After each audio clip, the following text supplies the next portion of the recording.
এটা তোমরা নিশ্চয়ই বুঝতে পারছো, মোচা। তা মোচা ছাড়ানোর একটা টেকনিক আছে, তোমরা বেশিরভাগ মানুষই সেটা জানো, তবে যারা নতুন রান্না বান্না করতে শিখছো তারা হয়তো জানো না। আমরা এইভাবেই মোচাটা ছাড়াই। জানি না এর মানে অন্য কোনোভাবে তোমরা অন্য কোনো কেউ কেউ কিছু করো কি না। আমরা প্রথমে এই যে এই লাল যে ওপরের অংশটা এটা খুলে ফেললি, তারপরে দেখো এই মোচার এই যে এইগুলো এলো, এই যে মোচার এবার আমরা কি করি, একটা করে করে মোচা নিই। মোচা নিয়ে এই যে একটা সাদা একটা মানে প্লাস্টিকের মতো স্বচ্ছ একটা অংশ থাকে, এটাকে আমরা ফেলে দিই।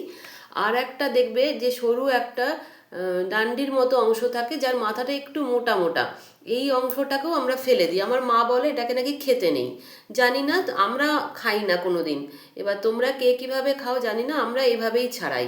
তাহলে এটাকে নিলাম, প্রথমে কি করে নিই, নিয়ে এই এই অংশটা, এই সরু অংশটা এটাকে, আর এই প্লাস্টিকের মতো যে ছোট যে অংশটা সেটাকে ফেলে দিই। এইভাবে আমরা মোচা ছাড়াই। তা তোমরা যারা মোচা ছাড়াতে জানো না তারা এইভাবে মোচা ছাড়াতে মানে মোচা ছাড়িয়েও দেখবে ছাড়ানো যাবে। তার এই যে একটা প্লাস্টিকের মতো অংশ এটা করলাম, আর এই সরু এই অংশটা করলাম, এই অংশটা ফেলে দিলাম। এইভাবে সবগুলোকে ছাড়িয়ে নিয়ে তারপরে আমরা কেটে নিয়ে রান্না করা হয়।